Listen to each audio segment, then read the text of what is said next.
The sequence of ignition begins. 1, 2, 3, 4, 6, 5, and 0. Take off.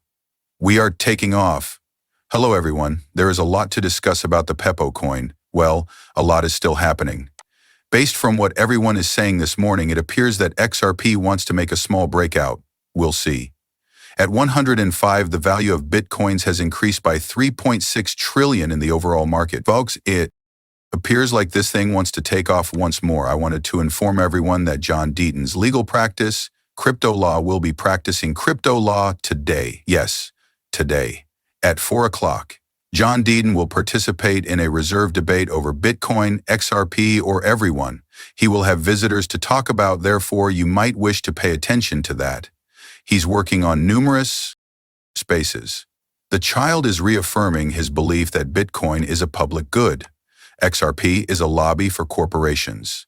In the meantime, the largest cryptocurrency lobby, the Bitcoin lobby, has been advocating for years and has been providing a regulatory monopoly as a commodity for all of those years.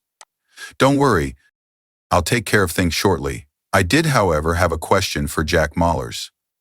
As you try to determine whether the parents are supporting the children, some of his company's investors, such as 1031 University of Wyoming, General Atlantic, or 1031 University of Wyoming, which is in Senator Loomis's state, appear to be merely beginning a fight with Ripple over XRP. After that, I released this. Washington University in St. Louis is another of his investors. Another query, Jack, does Washington University in St. Louis support your fight against XRP and Ripple? Have they promised to die with you on the Hill? Then, this is ECB President Christine Lagarde, which is unfortunate for Bitcoin Maxis. On an entirely separate subject, your Czech counterpart stated yesterday that his organization will evaluate whether to include Bitcoin in foreign exchange reserves. Additionally, the concept of a national strategic Bitcoin reserve has received support from U.S. President Trump. How do you feel about such concepts? Is the European Central Bank investigating that? Regards. I believe that the Governing Council and perhaps the General Council have differing opinions on the issue you brought up, specifically whether or not Bitcoin should be included in the central bank's reserves. That reserves must be safe, secure, and liquid. They must also not be plowed under the guise of money laundering or other illegal activity. Therefore, I have no doubt that Bitcoin will not end up in the reserves of any of the General Council's central banks. My Czech colleague and I had a productive talk, and while I let him make whatever announcement he wants to, I'm sure he shares our conviction that having liquid, safe, and secure reserves is essential. Oh, no, but they will have gold in their reserves.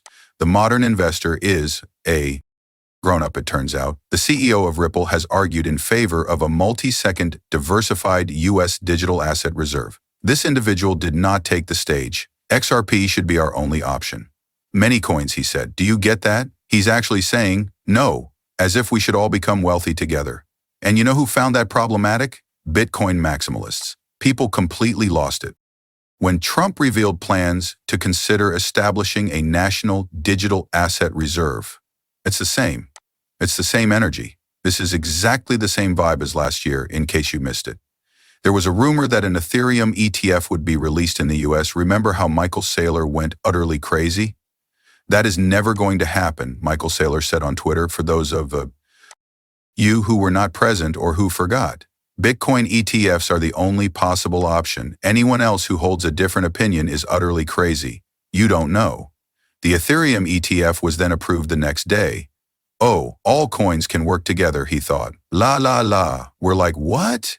For a week, you went on the rampage and called everyone crazy, claiming that prior to Trump's election, all other digital assets, including XRP, would have been deemed securities and would never, ever be an Ethereum ETF. You're like, well, I can find her or something like that as soon as it happens. Having various opinions, such as I don't understand, is okay. It's acceptable for you to be a maximalist if you are reading this right now and have 7,000 Bitcoin. As if I understand, as if you're desperate for your bags to pump. I completely get it. Otherwise, though, it just makes you appear insane on the internet, and then I'm like, no matter how many Bitcoins you own, nothing really makes you look crazy online. And if there isn't any actual advantage to it, the CEO of Ripple has, all right. We then had this, which is merely a little reminder This is where we're heading, returning to adult conversation after initially discussing the kids. So, if any of you kids want to go play with your toys, this is the perfect moment. Carlo Domingo is my name. I co-founded Securitized and serve as its CEO. Thus, I launched the business at the end of 2017. That was essentially the initial surge of enthusiasm surrounding tokenization. When I founded the business, cryptocurrency was little. The industry was worth about $20 billion. The industry is now worth $2 trillion. When blockchain first emerged, my opinion was that the same technological layer should be extended to conventional instruments to facilitate transactions, trades, and purchases. We recently had a panel discussion about tokenization here at Swell. If this has copyright music, Ripple will be furious. We believe that one of the classes will probably be tokenized next. The largest category today is undoubtedly Treasury. Since we've worked with Ripple for a long time, it's wonderful to see how the business has broadened its focus beyond its original work in gross border payments to a variety of other fields, including tokenization. As a result, we are quite enthusiastic about many of the conversations and possible collaborations that we are having with Ripple. My name is Carlos Domingo. I co-founded Securitized and serve as its CEO. Thus, I launched the business at the end of 2017. That was, in a sense, the initial surge of enthusiasm surrounding tokenization. When I founded the business, cryptocurrency was little. The industry was worth about $20 billion. The industry is now worth $2 trillion. When blockchain first emerged, my opinion was that the same technological layer should be extended to conventional instruments to facilitate transactions, trades, and purchases. Okay, all right. I was unaware that the quick growth of the XRP ledger DEX was one of the main factors that may have contributed to 2024 being one of the most significant years for Brad Garlinghouse, the CEO of Ripple Loud. Then, a little more than a month after the launch of RLUSD, we have this Jack McDonald who manages the real USD at Ripple. Amazing traction has been observed, with a market capitalization of $100 million as previously committed.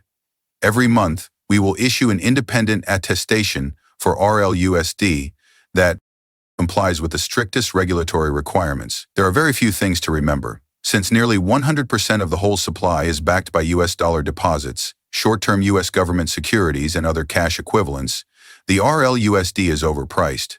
At the moment, our reserves exceed the entire supply of RLUSD by $6 million. To guarantee that we can fulfill redemptions in full, Ripple carefully keeps reserves of extremely liquid, low-risk assets. There is a comprehensive report available. We also have this.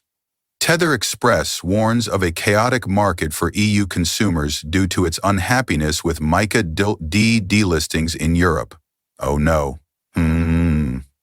XRP pill poppers, Peter Brandt wants to talk to you. To be honest, I don't give a damn about what XRP does. I want to be long if it rises. I would rather troll the poppers than short it if it goes down. There is currently no other method to characterize the chart but with a bull flag. This could, of course, change. I then sent Hester Pierce and Mark the Yada a tweet.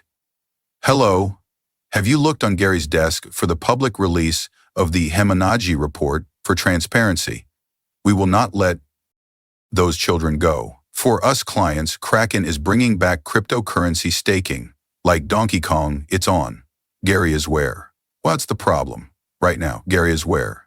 I neglected to tweet about this. It states that since XRP is currently at 310 and XLM has historically been between 25 and 30,